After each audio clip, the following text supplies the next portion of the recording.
आज का आध्यात्मिक पर्सन मनुष्य को किससे डरना चाहिए? मनुष्य को अपने पापों से डरना चाहिए, क्योंकि जो पाप कर कर मनुष्य भूल गया है वो पाप आत्मा नहीं भूली है। और जब उचित समय आने पर मनुष्य को उन पापों का फल भोगना होगा तो उसके जीवन में दुख के अलावा और कोई शेष नहीं होगा।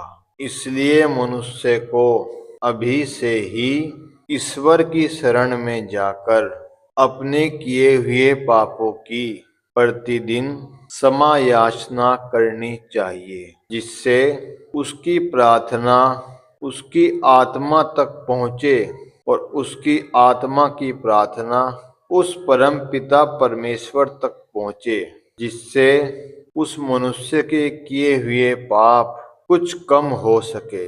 अन्यथा जब पापों का फल मनुष्य को मिलता है तो उसे अपना जीवन भी बोझ लगने लगता है, परंतु इसका उत्तरदायी स्वयं वो मनुष्य होता है।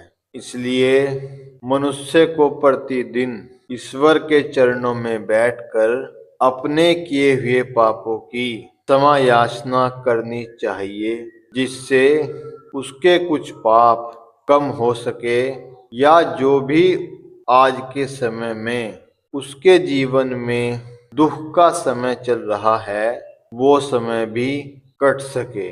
इसलिए मनुष्य को सदा ईश्वर का शुक्रगुजार रहना चाहिए।